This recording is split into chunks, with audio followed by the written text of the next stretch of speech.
Olá, sejam bem-vindos e bem-vindas a mais um episódio do Future of Money, o seu podcast da Exame, patrocinado pelo Sicredi, Senior Sistemas e pela Mint, a plataforma cripto do BTG.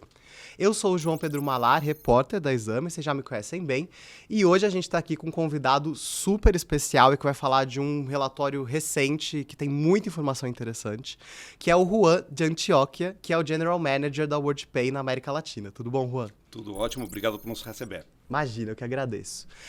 Juan, antes a gente falar, né, do material que vocês estão trazendo, né, que é um material anual e aí agora essa nova edição, eu queria falar um pouquinho sobre você e como que você caiu nesse mundo de meios de pagamento, né, que é o foco de atuação da WorldPay hoje. Olha, acho que ninguém chega nessa indústria, pelo menos quando eu comecei, a se graduando de alguma coisa que tem alguma coisa a ver, né? Uhum. Todos nós lá atrás éramos paraquedistas numa indústria que não existia. Eu me graduei de uma coisa nada a ver, eu estudei engenharia, jamais trabalhei engenheiro e tirei uma foto com um capacete para minha mãe para falar, olha Maia, eu sou engenheiro. E em algum momento, cansado de uma indústria que era muito devagar, eu acabei trabalhando no mundo financeiro. Eu cheguei no Citi, no banco. Desafios bem interessantes, sou apaixonado pela indústria, mas sentia que faltava alguma coisa, né? Porque os bancos, lá atrás, na parte de inovação de meios de pagamento, se focava muito na ótica do banco e não tanto na ótica dos varejistas, né? Estava faltando um link entre a necessidade da indústria e as necessidades, a oferta do setor. Nesse momento me chamaram para fazer parte de uma empresa que estava iniciando operações na América Latina. Estou falando 2010, mais ou menos, que parece é bastante tempo atrás. Eu tinha bastante mais cabelo nessa época, menos cabelo grisalho também. Porém, em termos de indústria, não é muito tempo, né? E nessa época existia muita pouca coisa. Tinha credenciadoras que estavam muito associadas com bancos, com uma tradição muito bancária. E tratava da mesma forma todo o setor, né? Tratava da mesma forma um varejista que trabalha das 9 da manhã para as 6 da tarde, encerra operações às 6 da tarde, da mesma forma que tratava uma empresa de comércio eletrônico, né? Que talvez a mesma coisa. Exatamente. Onde os desafios talvez não aconteciam nesse horário, eram outro tipo de horários, picos de volume diferentes. Você é muito novo para lembrar, mas tinha aquela rede que chamava de Orkut nessa época, né? Sim. Tinha aqueles joguinhos tipo Mini Fazenda, e quando o Mini Fazenda colocava uma camiseta nova no joguinho, de repente virava milhões de transações para comprar esse negócio, né? E a indústria tratava isso da mesma forma que tratava uma loja que estava vendendo roupas, né? Fui convidado para fazer parte de uma empresa que chamava nessa época da Global Collect, passei alguns anos lá. Entrei na WorldPay para fazer a abertura das operações aqui na América Latina. Apaixonei com a empresa, eu sou viciado no setor. Eu sempre falo que quem entra na indústria de meios de pagamento ou adora ou detesta. Se adora, vai fazer toda a sua carreira dentro da indústria. Não necessariamente na mesma empresa, mas dentro da indústria. E a WorldPay foi uma experiência espetacular, porque eu entrei muito tempo atrás, quando a gente tinha feito o spin-off do Royal Bank of Scotland, estou falando em torno de 2014, mais ou menos. A companhia, nessa época, era a maior credenciadora, na verdade, a maior empresa de pagamentos global fora dos Estados Unidos, né? E nos Estados Unidos, nós éramos o quinto maior. É como se tu falasse qual é a quinta maior bebida cola, né? Você sai da Coke, sai da Pepsi e não sabe nombrar nenhum outro, né? Alguns anos depois a gente fazer o IPO, a saída na bolsa em 2015, a gente foi comprado pelo Vantiv. A Vantiv era a maior credenciadora dos Estados Unidos. As empresas juntaram, decidiram manter o nome da WorldPay, uma marca que tinha muita relevância no setor. E essa operação continuou crescendo para ser a maior empresa de pagamentos do mundo hoje em dia. E o desafio é super interessante porque todos os dias nos acordamos sem saber o que vai acontecer, né? O mercado muda tão rapidamente, a regulação muda tão rapidamente, indústrias que não existiam quando eu comecei aqui trabalhar na empresa, que hoje, de repente, representam 80% do nosso volume, né? Total. O que faz realmente um desafio que todos os dias continua sendo atrativo. Sim, e todo dia você tem que se manter atualizado, né? Saber de assunto novo, novas tecnologias, é um setor que não dá para ficar parado, né? Porque realmente, se você me perguntar aqui qual é a última inovação do cripto, acho que nos últimos 15 minutos deve ter acontecido 500 desenvolvimentos, né? Então é muito difícil acompanhar o ritmo de tudo, né? É por isso que a gente também foca tanto em estudos, relatórios, para tentar simplificar um pouco essa complexidade, né? Uhum, total. E ao mesmo tempo, eu acho que é uma indústria um pouco engraçada, porque ao mesmo tempo que ela é muito avançada e tem muitas tecnologias novas, ela, por um lado, precisa lidar com alguns hábitos de consumidores que ainda são muito velhos, entre aspas, e tem alguns elementos que também são antiquados, né? Pagamentos transfronteiriços, por exemplo, é uma área que todo mundo reclama e fala que tá antiquada, que tá velha. Então, como que é equilibrar esses mundos, né, também? De uma inovação muito rápida, muita novidade, do outro, essa tradição, coisas velhas, né? Que é aquela coisa vista como ineficiente, como mais lento, enfim. E vou somar uma complexidade mais, né? Que é o bias cultural, onde tudo o que faz sentido no papel para de fazer sentido na realidade, né? Vou começar com um exemplo muito simples, né? Você, quando eu te falo de Japão, você pensa num país super tecnológico, que tem o último do último, né? Sabe? Toda inovação, todo investimento do mundo. Um robô te atendendo, exatamente. Né? Até eu utilizei o robô e fica meio paralisado assim, quando chega com a comida na mesa. Porém, por exemplo, esses caras, quando eles vão pagar, eles gostam de pagar com dinheiro em espécie. Você pergunta por quê? Não, daí você quando começa a mergulhar um pouquinho, entende que culturalmente, esses caras gostam de ir para o Combini, que é uma loja de conveniência, para comprar uma bebida, um chocolate. E eles pagam em espécie, ficam batendo papo com o cara que está atendendo. Tem outras coisas, por exemplo, o Japão tem muita máquina expendedora, sabe, de bebidas, de comida. Muitas delas estão em lugares remotos. Essa máquina ainda utiliza dinheiro em espécie. Então, você pensa se a lógica, o que deveria apreciar esse mercado, cria um plano de trabalho e a realidade te mostra que é super diferente, né? Total. Porém, voltando à tua pergunta, que tem esse balanço complexo, né? Porque tem algumas tradições muito antigas que fazem parte da cultura do país e das pessoas que ainda precisa respeitar, né? Se você está empurrando inovação de forma recorrente, começa a perder em algum momento segmentos do mercado que não estão se adaptando com essa velocidade, né? Vai dar errado, né? Em algum momento essa resistência vira repulsão à tecnologia, né? 100%. E às vezes precisa esperar o mercado se adaptar. E às vezes tem que esperar alguns eventos transformativos que forçam o mercado a se adaptar, né? A pandemia é um grande exemplo. Sim. Há muitas pessoas que eram muito contra se tecnologizar, utilizar meios de pago digitais, na pandemia foram meio que obrigados a fazê-lo, né? Total. A pandemia criou essas condições? Não. Porém, acelerou alguns hábitos que iam chegar em algum momento, só que foi um catalisador de alguma forma. Sim. E ao mesmo tempo, quando a gente pensa em hábitos nessa cultura, eu acho que o Brasil ele tá numa ponta oposta do Japão, por exemplo, né? Porque a gente é viciado em meios de pagamentos novos, digitais, essa inovação, né? O Brasil é um mercado que, historicamente, foi inovador em pagamentos, mesmo quando a inovação não existia, né? Eu não conheço... O mercado com maior utilização de cheque é os Estados Unidos. Porém, o brasileiro ia para o mercado e pagava com cheque, né? O brasileiro inventou... Agora está na moda falar no mundo todo de Buy Now, Pay Later, né? O brasileiro chega aqui, Buy Now, Pay Later, e fala, é o crediário, né? A gente já tem algumas décadas, né? Exato. Então, a inovação nasce aqui porque o povo brasileiro é um povo muito afim em explorar novas tendências, tá? É um povo que se sente confortável com utilizar ferramentas novas e com sair da caixinha do tradicional, né? Sim. E depois vai se adaptando. E muitas vezes o mercado acaba se adaptando à população quando chega um catalisador, como foi o caso do Pix, né? Porque o Pix, e vamos falar mais a detalhe, mas o Pix não inventa nada, na verdade. E, entre muitas aspas. Na verdade, o Pix inventa muita coisa. Porém, o conceito do Pix não é transferência bancária, né? Transferência existe há décadas. Porém, o Pix chega para satisfazer uma necessidade repressa do consumidor brasileiro, né? E quando encontra necessidade com solução, tem um sucesso que teve um produto como o Pix. Sim, a gente vai falar bastante do Pix já, mas eu acho que também tem um fator que é... Hoje eu acho que as pessoas esperam na área de meio de pagamento uma experiência que eles já têm na internet, né, no dia a dia.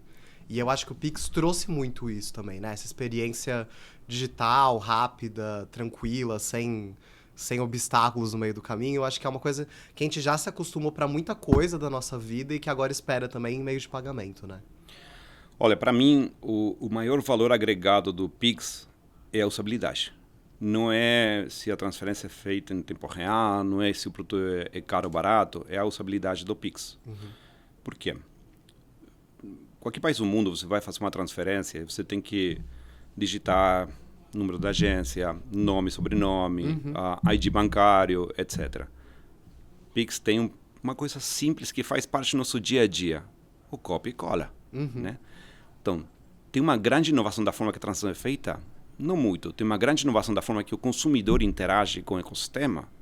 Espetacular. Então, o que resolveu é, o Pix pega uma infraestrutura global de pagamentos, né? Que é travada, que é enferrujada, que está virada para não para fazer a vida do consumidor mais simples, mas para cuidar de condições para os participantes do ecossistema. E o Pix fala, não, peraí, eu vou me adaptar a esse consumidor, eu vou atender essa demanda repressa desse consumidor, fazendo a vida dele mais simples, com uma chave, com copia-cola, com o QR.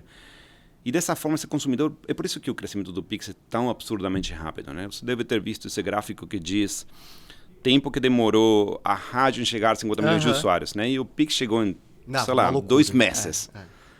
Teve uma adoção mais rápida do que o Facebook, né?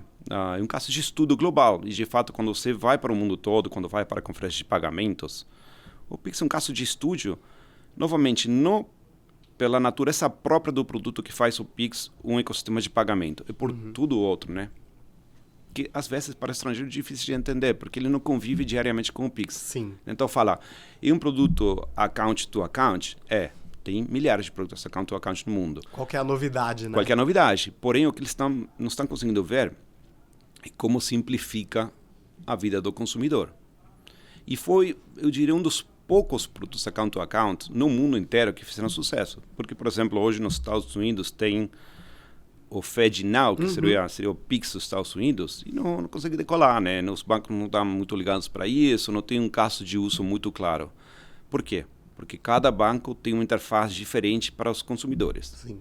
E o Pix está padronizado para todo mundo. Quem aprende a utilizar com um banco, consegue utilizar em qualquer um outro, né? E acho que é difícil também esperar que uma sociedade que está acostumada ao cheque salte para um Pix, né, de uma vez, assim, né? Também é um movimento, né? A sociedade americana é complexa, né? Se você tenta fazer uma transferência bancária de um banco para outro, é realmente complexo.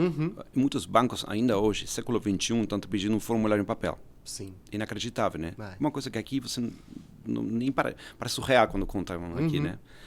Então, teve essa combinação que o mercado brasileiro é um mercado que está muito afim em adotar tecnologias, e um mercado com nível de bancarização muito elevado para os padrões da América Latina, e um mercado que tem uma utilização de cartão de débito, cartão de crédito muito cotidiana. E quando chega um produto que junta tudo isso com custo baixo e permite compensar tudo em tempo real, então traz um benefício tanto para o consumidor quanto para o lojista, e uma receita para o sucesso, né? Sim, não, com certeza. E eu queria entrar um pouquinho na edição desse ano, né, do relatório de vocês. Como eu estava falando, é um relatório anual, né? Vocês sempre observam essas tendências de meio de pagamento, de adoção e tudo mais. Eu queria começar te perguntando o que te chamou a atenção no relatório desse ano, né, nos dados desse ano. Esse relatório sempre foi curioso para mim, né? Porque o relatório tem duas partes. Tem uma parte dura de dados, né? A gente entrevista, se não me engano, uns 45 mil usuários de meios de pagamento. Então, tem uma parte dura de dados que simplesmente é um reflexo da realidade. E depois tem uma outra parte que são as tendências e, não diria os chutes, né? Mas as predições, um pouco mais elegante, né? Eu lembro quando saiu o primeiro relatório lá atrás, em 2015, o primeiro grande manchete do relatório foi: para o ano 2020, mais da metade das transações no mundo vão acontecer com cartas digitais.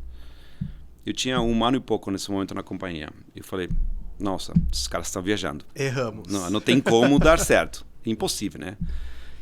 E eu estava parcialmente correto. Não aconteceu em 2020, aconteceu em 2018. Então, é aquele erro bom, né? É um erro bom. E esse tipo de coisas que às vezes parecem difíceis de acreditar, quando você começa a ver um pouco o que está acontecendo no panorama global, entende por que predizem essas coisas para os diferentes mercados, né?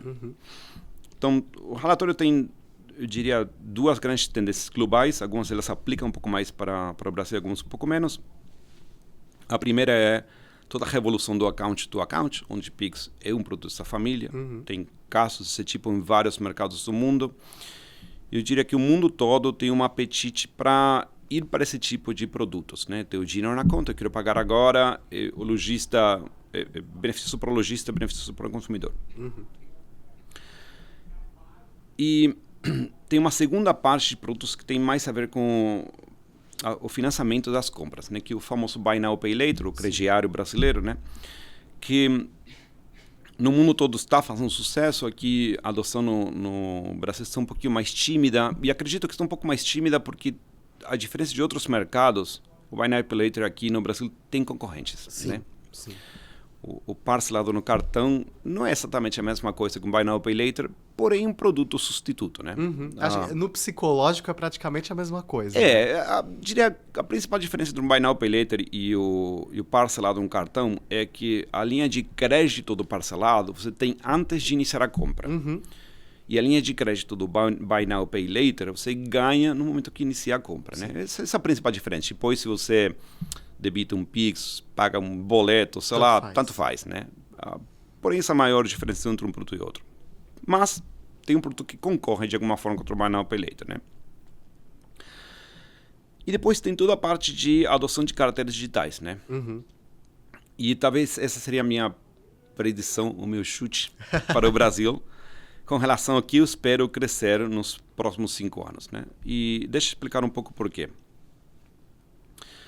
Quando o nosso relatório lá atrás, em 2015, falava as carteiras digitais vão ocupar uma fatia muito representativa do mercado, a primeira coisa o primeiro pensamento que vem na cabeça é, isso quer dizer que outros produtos, como por exemplo o cartão de crédito, vão cair, né? Vai ganhar share, essa fatia de mercado está sendo perdida por alguém, né? Sim. Porém, o cartão de crédito não necessariamente perdeu share de mercado para uma carteira digital. O que acontece, uma frase que eu gostei muito do nosso head de marketing, ele falava, o cartão de crédito está se desmaterializando. O pessoal de marketing sempre tem umas frases boas. É por isso que eu trabalho em marketing, né? E não em finanças. Se eles forem criativos nas finanças, seria mais preocupante. E quando você pensa que está se desmaterializando, a primeira coisa que pensa é, não, tudo bem, o plastiquinho está desaparecendo e vira um Apple Pay, um Google Pay da vida, né? O que é parcialmente correto, né? Se digitaliza. Sim. Porém, estava indo um passo além, né?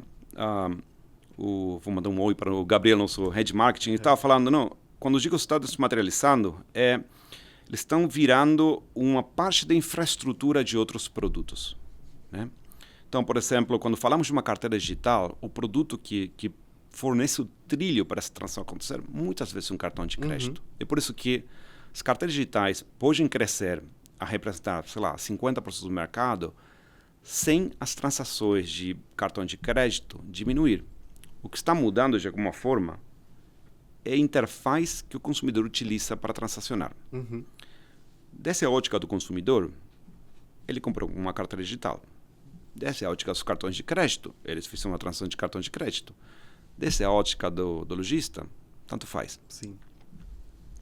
E aqui que o Pix vai entrar num momento no qual vai se posicionar, e por isso que tu falava, em algum momento, o Pix não é mais um produto, né? Nós falamos aqui, Pix é um produto de pagamento espetacular.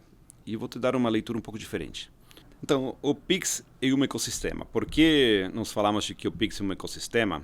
Porque quando você começa a pensar em um Pix copy-cola, um Pix QR, uma chave Pix, um Pix parcelado, um Pix recorrente, são diversos produtos de um ecossistema. E todos esses produtos podem conviver numa carteira digital. Sim. Né? E voltamos ao que estamos conversando agora há pouco, que dessa ótica do consumidor é uma transação de carteira digital. Dessa ótica da carteira digital e o próprio Pix, e uma transação que vai no trilho do Pix. Né? E de alguma forma o Pix pode se desmaterializar dessa ótica também, oferecendo serviços que jamais tinha pensado que poderiam ser possíveis, né? Sim. Eu vou ter um exemplo muito simples. Eu tinha que fazer uma transação do seu exterior para o Brasil, né? E utilizei um aplicativo que chama de Wise, que permite fazer transações internacionais. Esse aplicativo debita uma conta bancária que eu tenho nos Estados Unidos e lançou um pagamento aqui no Brasil. Essa última milha do pagamento foi feita com Pix. Eu sabia que ia fazer um Pix? Não fazia ideia. Eu sabia que a minha conta bancária ia ser debitada para fazer o pagamento, né? Eu fechei câmbio e eu soltei uma transação. Ia ter uma movimentação ali, né? Exatamente. Depois, a última milha foi feita por Pix. Então, o Pix está fornecendo os trilhos para esse tipo de transações acontecer. O que acontece? Tanto as carteiras digitais, quanto os próprios cartões de crédito, quanto o Pix, aplicativo de banco, todos eles estão concorrendo por uma variável limitada, que é o real estate no celular da pessoa, né? O espaço físico que tem para ter aplicativos. As pessoas normalmente têm, mais ou menos numa média, umas 3 app de pagamento.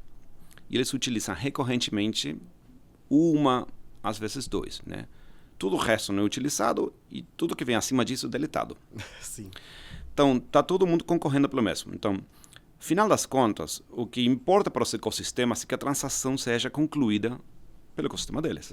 Seja uma bandeira, seja um Pix, seja qualquer modo. Essa primariedade, né? Acho Exatamente. que é isso que ele Com uma transação iniciada, lógico, todas as empresas têm ciúmes de seu logo ser visível, né? Porém, cada vez tem mais camadas de abstração no qual o consumidor não está pensando muito, não, peraí, eu vou fazer uma transferência internacional, então eu vou fazer um Pix nessa última parte. Não, eu quero o dinheiro chegar do ponto A para o ponto B. E essa parte onde, de repente, a adoção das carteiras digitais está um pouquinho tímida no Brasil, porém eu acredito que vai dar uma crescida muito significativa. Por um motivo muito simples. No mundo todo isso está acontecendo. E dificilmente o Brasil vai ser diferente, né? O Brasil passou pela grande novidade e a mexida que deu no mercado, o Pix. Então, o mercado precisava, de alguma forma, se acomodar a toda essa revolução. Agora que essa revolução está, se acalmando um pouco, como um segundo capítulo, né, que é, vamos trabalhar na interface de usuário. Você realmente quer entrar no aplicativo do banco, escolher Pix, escolher 500 opções para pagar, ou você quer abrir diretamente com a câmera para fazer o scan do QR e pagar? Provavelmente o segundo, né? Então, com certeza. Com a chegada de Open Banking, Open Finance, muitas empresas vão aproveitar esse trilho que o Pix fornece para começar a construir mais casos de uso baseados no que Pix fez melhor do que ninguém, a usabilidade.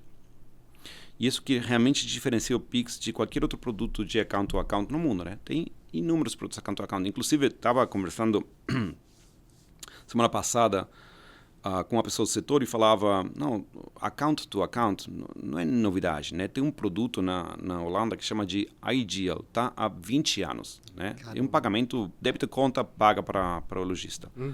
Todos os holandeses pagam com esse produto. Tem um produto na Alemanha que chama de GiroPay, que alavanca o trilho dos caixas eletrônicos para concluir uma transação. Esse é account to account, basicamente. Porém, a usabilidade desses produtos é fraca.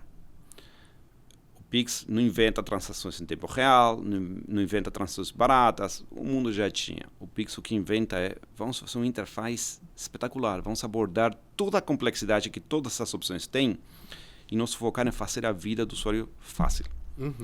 E quem determina se o meio de pagamento é bem sucedido é o usuário, afinal das contas, né? Sim. Quem adota, quem começa a utilizar diariamente, quem chega no balcão da loja e fala, você aceita Pix? Não estou aceitando não. Tá, ok. E vai para a loja de lado. Ele está forçando, de alguma forma, o mercado a adotar essas ferramentas. Não, tanto que Pix já virou o termo, né? Faz um Pix, é realmente um... É verbo. É um verbo. E ao mesmo tempo eu também queria te perguntar sobre essa questão das carteiras digitais. Como que você acha que vai funcionar esse processo, né? Essa expansão, talvez, aqui no Brasil? Porque, realmente, acho que hoje poucas pessoas têm ou usam muito, né, carteiras digitais. Eu sei que, às vezes, por exemplo, no celular que você compra, às vezes já vem com uma carteira digital, mas muita gente ainda talvez não tenha esse hábito de usar. Como que você acha que vai ser, né, esse movimento? Toda conquista feita no setor de meios de pagamento responde a uma coisa só: criar conveniência para o consumidor. Então, aquelas que te oferecem melhor usabilidade, menores custos, algum tipo de promoção, algum tipo de, programa de pontuação, milhas, cashback, que for, vai ganhar relevância e tem uma camada adicional. aquelas que te oferecem uma questão que é muito relevante para o mercado brasileiro, né? Aquelas que te oferecem a maior segurança na transação. Quem junta tudo isso vai ser quem domina o mercado, né? Se como consumidor, o teu interesse é encerrar uma transação da forma mais conveniente para você e da forma mais econômica para você também, né? Então, tem algumas coisas que às vezes acontecem de forma natural. Se você vai fazer uma transação e vai comprar alguma coisa de baixo valor, muito provavelmente vai pagar com Pix. Nem vai parar para pensar. Ninguém precisa te explicar, João, você deveria utilizar Pix aqui por XPTO. Você nem pensa. É imediato, né?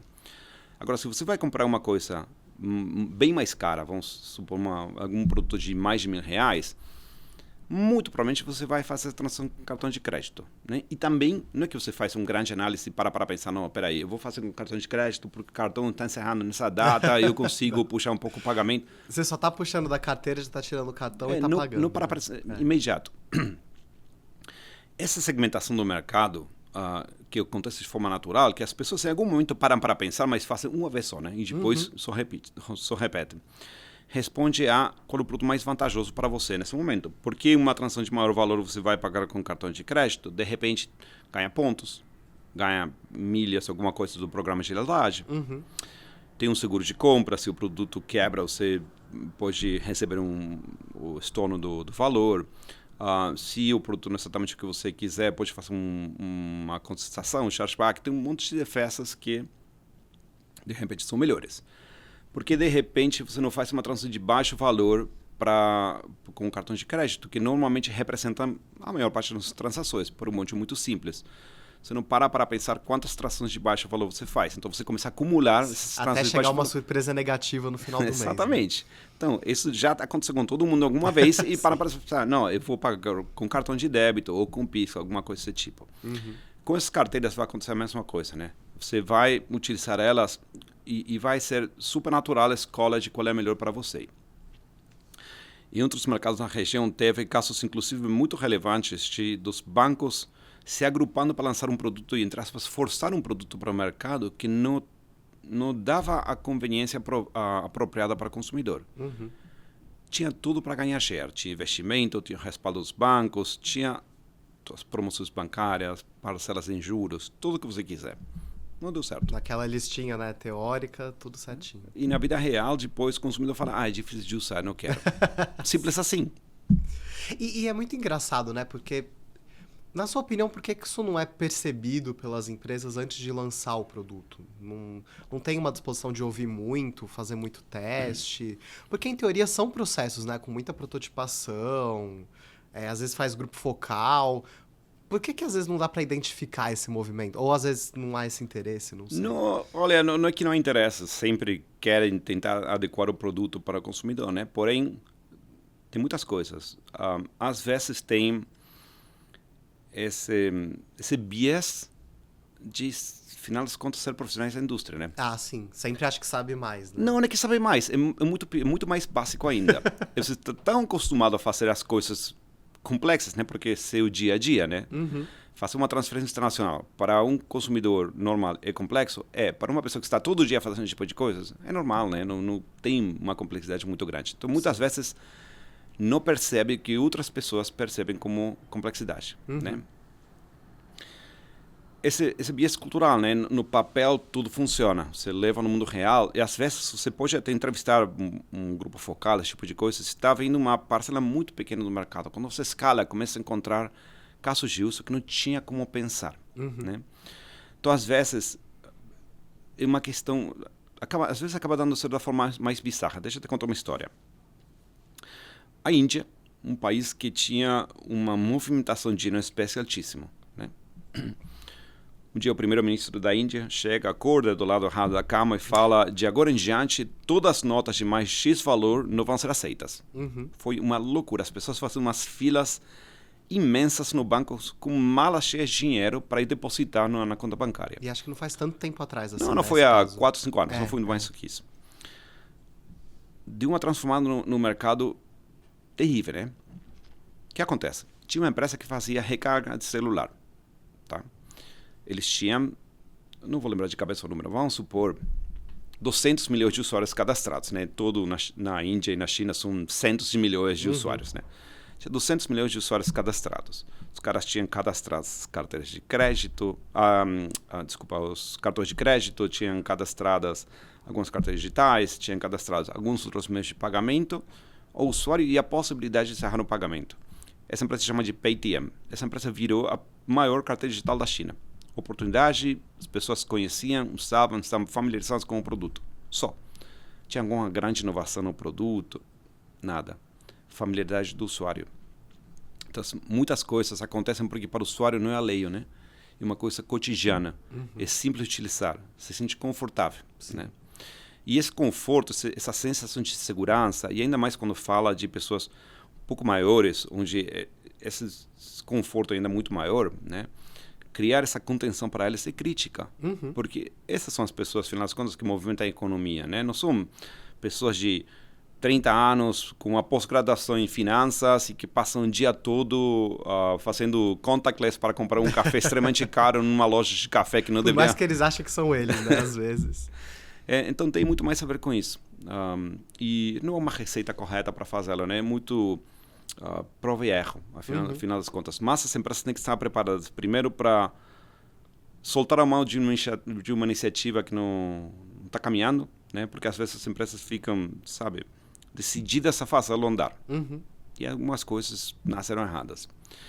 E a segunda, escutar um pouco o feedback do mercado, né? Se o mercado está reclamando alguma coisa, não é tentar indicar o mercado como deveria proceder. Escutar o mercado e tá, beleza, ok, você está precisando... A chave Pix é muito longa, eu preciso copiar e colar. Eu posso falar, não, tá, peraí, você pode colocar seu número de celular e passar horas com uma campanha de comunicação para tentar convencê-los. Ou posso inventar o Pix, copia e cola e resolver o problema. Talvez seja mais simples, né? Exatamente. Sim. E o relatório de vocês, ele tem muito essa perspectiva global, né? A nível global, quais que são algumas tendências assim que você acha que vão ser importantes para os próximos anos de meio de pagamento? Infelizmente, para o nosso setor, uma tendência que está crescendo muito rapidamente são os fraudes, né? Não é segredo para ninguém. Os fraudadores cada dia estão mais sofisticados. Todo mundo comemorou a chegada da inteligência artificial no mundo todo, né? E eles também. Com exceção dos gerentes de prevenção à fraude, né? O único grupo que odiou a inteligência Exatamente. Estavam falando, opa, nossa vida vai ficar um pouco mais complexa agora. Então, esse mundo está cada dia mais difícil, o nível de sofisticação dos fraudes e dos golpes está cada dia mais complexo. Então, é uma tendência para... Não para ficar aterrorizado, né? Mas para se preparar. Tá? E as empresas precisam pensar muito em, eu vou precisar me adequar ao que está acontecendo no mercado. Por quê? Porque as bandas de fraudadores vão atrás do trilho mais simples, né? Sim. Então, quando todo o mercado começa a fechar as portas, eles vão encontrar a janela na tua empresa aberta e vão atrás disso. A segunda coisa é, o mercado está virando muito, como estava falando, para produtos do tipo account to account. Não é que eles estão abandonando produtos como os cartões de crédito, mas eles estão passando a dar um espaço grande para uma coisa que está, eu diria, está roubando mais share de mercado do dinheiro na espécie, né? Que era, vamos jantar com amigos, um cara paga com cartão de crédito, todo mundo faz um Pix ou o equivalente do país que quiser para pagar essa parte da conta, né? Os pagamentos transnacionais estão cada dia mais simples e mais rápidos, né? Você estava falando logo no começo, né? Sobre a infraestrutura de pagamentos globais, né? A SWIFT, que é a Câmara de Compensação de Pagamentos Globais, é um produto cuja última inovação aconteceu em 1984, mais ou menos, né? E desde então ter sido intensamente xingado por todos os usuários. Que se você vê a tela do SWIFT, uma coisa... É uma loucura. Bizarra, né?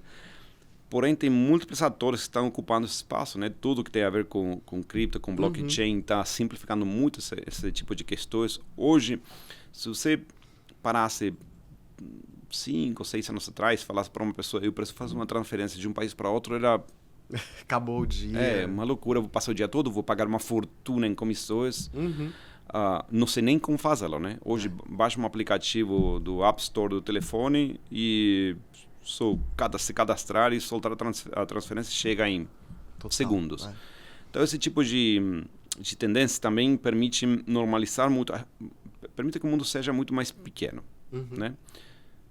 E também cria uma complexidade maior, onde todo esse risco de fraude não é doméstico, é internacional. Sim, Né? e é um cenário muito mais descentralizado, né? Não tem mais o SWIFT, é uma coisa espalhada. 100% e com a complexidade para as empresas que você não pode trancar a porta para esse tipo de operações, porque esses consumidores que estão chegando para você de diversos lugares do mundo são consumidores reais, porém também você parou de lutar contra o fraude doméstico, está lutando contra o fraude internacional, né? E tem que se adequar a tendências globais nesse sentido.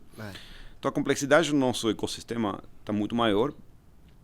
Hoje em dia não existe a empresa que tem um gerente de pagamentos que cuida do Brasil, tem uma pessoa que cuida do mundo focado no Brasil, de repente. Né?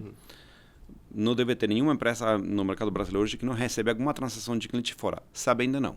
Né? Porque muitas vezes o cartão entra para ser uma transação doméstica e uma transação de um consumidor de fora que ou está no país, ou está visitando, ou está pensando em viajar, ou está inclusive fazendo uma compra para fora, ou está comprando para mais alguém que está aqui no mercado.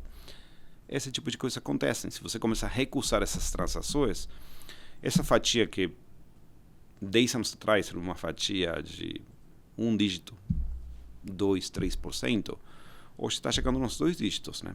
É muito mais representativa. Sim. Se você tranca todas as portas, está perdendo muito mercado. E provavelmente vai perder para um concorrente, né? Exatamente. E, por outro lado, se você abrir muito as portas, pode entrar qualquer coisa. Sim, sim, total. É um equilíbrio complicado, né? E você tocou nessa questão de cripto, eu queria te perguntar disso também. Eu cubro esse mercado já vai fazer 2 anos e meio. E desde quando eu comecei a cobrir já se falava de uso de cripto para pagamento, mas era uma época que ainda se falava muito de Bitcoin para pagamento, usar Ether para fazer pagamento. E eu sinto que hoje esse já não é o discurso mais comum sobre usar cripto para pagamento, né? Eu acho que é muito mais sobre usar a tecnologia blockchain e outros tipos de ativos para fazer pagamentos.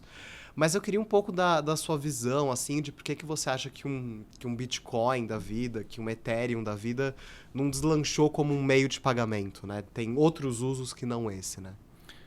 E uma excelente pergunta. Dessa minha ótica, se você vai fazer um investimento hoje, vai para uma empresa no mercado de valores e compra uma ação. Tá? Vamos supor que você compra uma ação de Coca-Cola, tá? Você iria para a loja da esquina para pagar um café com uma ação de Coca-Cola? Eu tenho aqui uma ação de Coca-Cola, está valendo tantos dólares. Quero o meu café e meu troco, né? Com certeza não. As criptomoedas hoje têm um caráter mais especulativo e de investimento. Então, você investe em Bitcoin, um Ethereum, qualquer um desses, porque espera a moeda se valorizar, ganhar dinheiro com relação a isso. Essa flutuação é muito alta, essa volatilidade é altíssima. Eu não sei se isso vai chegar num momento que vai se acalmar para sair do ambiente, começando especulativo, vir um investimento, para chegar num ambiente que seja transacional. Né? E o que requer para ser transacional é que essa flutuação seja mais ou menos, qual seria a palavra? Pronosticável, tá? ou limitada. Tá? Você pode aceitar a sua moeda flutuar 1%, porém flutuar 20% porque alguém colocou um tweet em algum lado. Não tem como. Então, as pessoas que hoje estão comprando esses ativos estão comprando mais como um veículo de investimento do que outra coisa, né? No começo foi especulativo. Por quê? Porque tem um cara que com 2 Bitcoin comprou 2 pizzas. É uma história muito conhecida. E tem um cara que com 2 Bitcoin de repente comprou um barco, né? Mais ou menos. Quando as coisas se normalizaram um pouco, mesmo com as flutuações que tem hoje, representa mais um ativo tipo qualquer outro que você conseguiria ver na bolsa de valores, né? A teoria das criptomoedas diz que quando pare a emissão das criptomoedas, quando a Bitcoin chegue no limite dos Bitcoins que pode emitir, a moeda deveria tender a se valorizar e chegar a um processo de estabilização. Porém, estamos longe disso acontecer. Então, talvez a pergunta não seja se vão ou não virar uma moeda transacional, talvez a pergunta seja mais quando do que se vai acontecer. E também não sei se vai acontecer, pode ser que continue sendo algum produto mais de investimento. A blockchain é diferente. Na blockchain, o que oferece o sistema é a forma de garantir 2 pontas de uma transação que antigamente requeria um contrato assinado com um notário. Tá? Olha, nós saímos de 1850 para o século XXI, no momento que a blockchain ficou disponível, basicamente.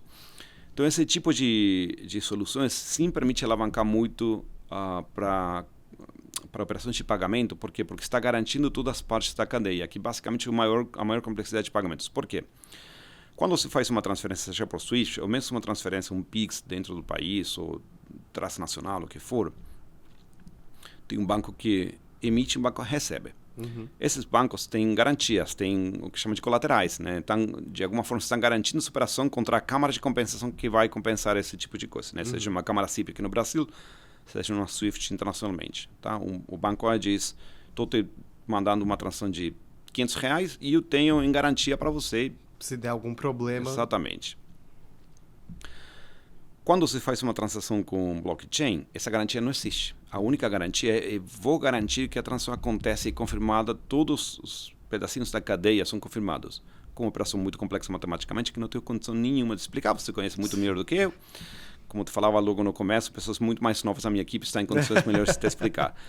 Porém, elimina essa necessidade dessas garantias físicas, faz que o custo desse tipo de transação seja muito mais barato. Por isso que quando você, de repente, tinha que fazer uma transferência internacional, há 10 anos estava falando de um custo de R$300 para fazê-la. E agora está falando de um custo de centavos. Sim. Não, total. E eu, inclusive, queria aproveitar até para fazer a pergunta do nosso patrocinador, que é a Mint, a plataforma cripto do BTG Pactual, porque talvez a gente esteja falando menos de Bitcoin e Ethereum como uma forma de pagamento, mas agora a gente está falando muito de stablecoins com esse objetivo, né? E aí eu queria te perguntar se é a hora e a vez das stablecoins, assim, e talvez como tipo de ativo cripto que consegue cumprir essa função de pagamento, né? Que tem o que os outros ativos não tinham. A maior vantagem do stablecoin é juntar o mundo cripto com a economia real, entre aspas, se me permitir, né? De alguma forma, tira um pouco esse medo, esse friozinho na barriga que as pessoas às vezes têm com cripto. Por quê? Porque linka a moeda com a moeda fiat, né? Então, dessa forma, consegue juntar esses dois mundos. Agora, as stablecoins vão ser uma moeda transacional? Às vezes sim, de fato, muitas elas são alavancadas para as transferências internacionais, porque a flutuação delas intradiária é muito pequena, está bem limitada.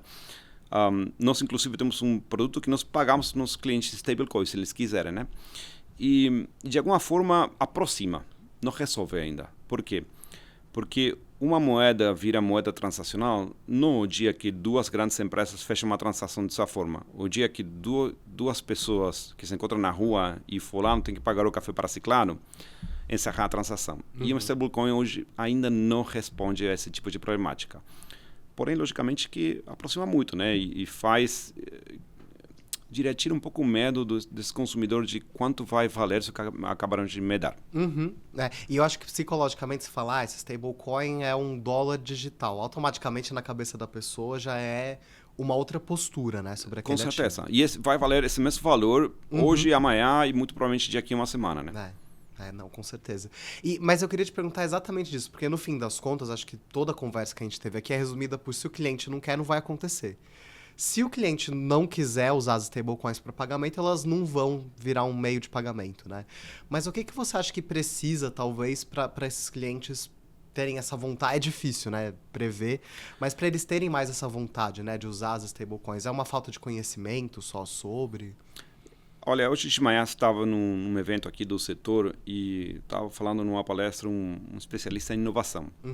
E o cara falou uma coisa que me deixou assim pensando, né, que é a pior inovação que você tem é aquela que resolve um problema que não existe, né?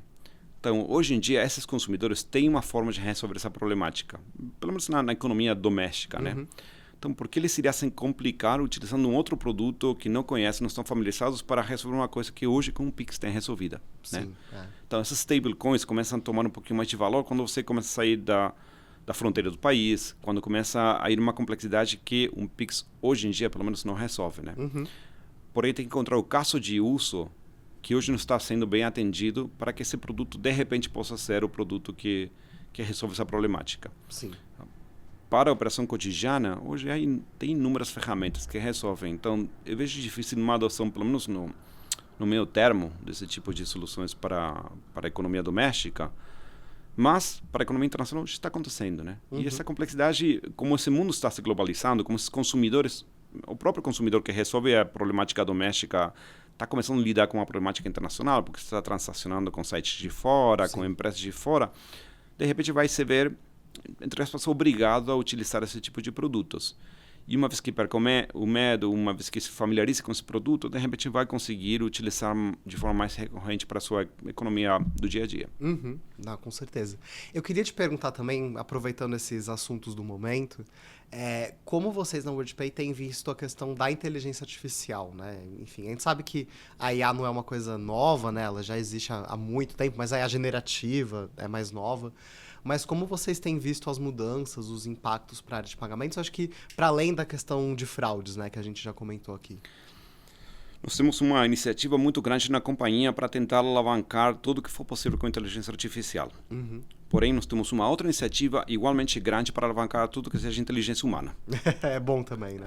Por um motivo muito simples. É muito fácil pensar que a inteligência artificial resolve todos os nossos problemas. Porém, precisa dessa camada de inteligência humana, né? Nós tivemos, numa conferência da WorldPay no ano passado, um palestrante especializado em inteligência artificial. E o cara falava, uma linha aérea internacional, nada a ver com o Brasil, colocou uma inteligência artificial para o chatbot, né, para lidar com o consumidor. E um passageiro entrou, ele tinha perdido o voo, entrou no chatbot falando, eu perdi meu voo, quero saber qual é a política de estornos. E o aplicativo respondeu, a política de estornos é XPTO, você pode receber os estornos da passagem. Porém, a inteligência artificial não respondeu a política de estornos da companhia. Respondeu uma política de estornos de linha aérea que achou na internet. Né? Logicamente, esse passageiro não recebeu o dinheiro de volta, levou o caso para a corte, foi bastante controversial o caso. Né? E aqui o ponto é juntar o melhor dos dois mundos, né? É alavancar tudo que puder com inteligência artificial. Hoje em dia, pensar que inteligência artificial é uma tendência para deixar de lado não faz o menor sentido, né? Seja pagamentos, para prevenção à fraude, para interação entre empresas, para interação entre empresas e pessoas, e até para interação entre pessoas, até algum ponto. Mas, se você colocar todo esse poderosíssimo motor sozinho para andar sem supervisão, realmente cai nesse viés de vou te responder com a política de estornos de uma companhia aérea que eu achei na internet, né? Então, nós tentamos juntar essas duas coisas para garantir que alavancamos todo esse poder computacional, mas tem uma análise de alguma pessoa que entra para olhar se isso faz sentido ou não faz sentido. Né? Uma vez que damos o feedback para a ferramenta continua fazendo o que sabe melhor, né? Que analisando modelos matemáticos super complexos que nenhuma pessoa conseguirá analisar, mas precisa de ser mantida no trilho, de alguma forma. Sim. Eu queria aproveitar também para te perguntar tendências de América Latina, em geral, de meio de pagamento. Porque, por exemplo, eu fui para Buenos Aires há um tempo atrás e eu achei muito engraçado quanto que eles usam de QR Code. É uma coisa que a gente não tem tanto hábito aqui no Brasil, mas lá é praticamente o Pix deles, né? Eles usam, assim, no cotidiano, toda hora. Todo mundo utiliza ao ponto que representa, se não me engano, 53% das transações. E está muito na linha do que você estava te falando. Essa transação não é feita com a carteira digital, ou pelo menos na maior parte dos casos não é feita com uma carteira digital, né? Está debitando um cartão de crédito, está debitando uma conta bancária muitas vezes, e algumas vezes debita um saldo que está na conta virtual, né, da pessoa. Essas carteiras digitais lá estão linkadas com a câmara CIP local, que chama de Coelsa. Então, o que você recebe nessa carteira digital é o que se chama de CVU, que é uma conta virtual única, algum negócio desse tipo. Você consegue transferir de uma conta virtual para uma outra conta virtual como se fosse uma conta bancária à vista. Eu acho que o grande sucesso das carteiras digitais na Argentina foram por uma questão de falta de infraestrutura e investimento no país, né? Aqui no Brasil, você vai para o lugar mais remoto do país, vai encontrar uma maquininha. Tá? Você vai para a praia, tem uma...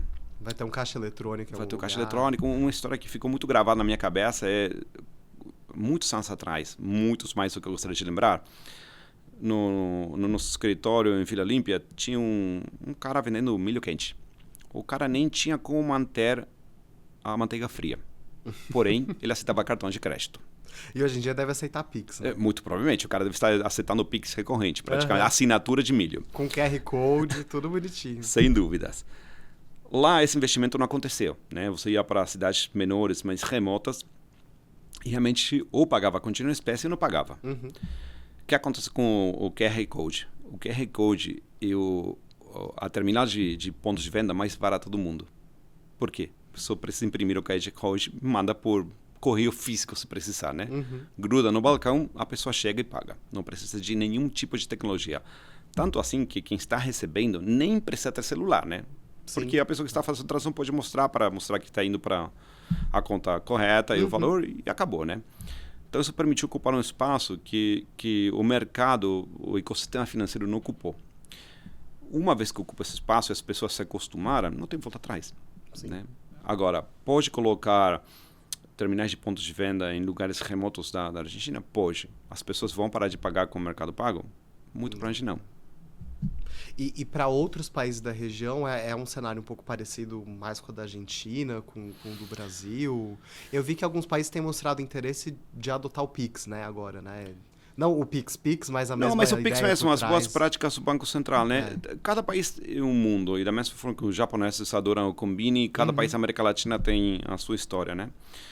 O México tentou lançar um produto tipo Pix lá atrás, que realmente não deu certo. Agora estão lançando uma segunda versão desse produto, que chama de SPAY, que a chave dele é basicamente o número de telefone. 2.0 agora vai. Até mudaram o nome, né? Para inovar. Ajudar, inovaram também no nome.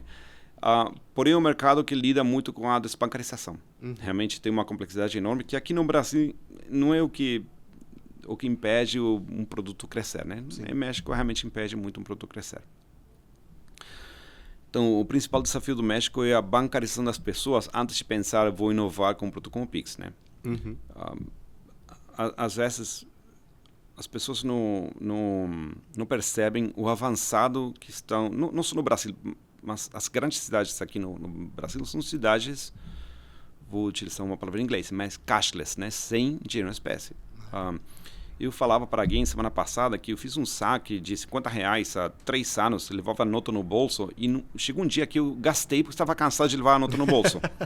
Só para se livrar, né? Exatamente. Então, realmente é uma cidade sem efetivo aqui. Tem esse nível de avanço que vão passar além. Você não vê em outros mercados tipo Europa, Estados Unidos. Assim como São Paulo, você sai na rua com o celular no bolso, nem precisa levar carteira. Tem outros países como a Colômbia, por exemplo, a Colômbia teve um predecessor do Pix, tinha um produto que chamava de PSE lá atrás, que era um débito em conta. Basicamente, mesmo, é por isso que eu te falava, o Pix não inventa o account to account, era um produto account to account, basicamente. Debitava uma conta bancária, pagava o estabelecimento comercial. Esse produto, estou falando em 2014 mais ou menos, já representava 20% dos pagamentos, era muito representativo. Eles depois substituíram por iniciativas privadas. O próprio Banco Central da Colômbia estava em conversa com o Banco Central do Brasil para alavancar o Pix como produto, porque esse ecossistema do Pix nada impede levar para outros países. Copiar e colar. Exato. Pix copia e cola, né? Não sei se acabou dando certo ou não, porém, eles estão indo mais nessa linha de uma account to account, porque o país tem afinidade com esse tipo de coisas. Né? E aqui é onde entra esse bias cultural, né? Apesar dos países serem vizinhos, às vezes não utilizam o mesmo tipo de serviço de tecnologias. Sim, né? Tem países muito mais virados para cartão de crédito e débito, o caso do Chile. Chile foi dos grandes países da América Latina, provavelmente o país com maior nível de bancarização no mercado. Eles tinham uma participação de cartão de crédito e débito altíssima há já muitos anos. Tá? Então, um produto como account to account faz sentido?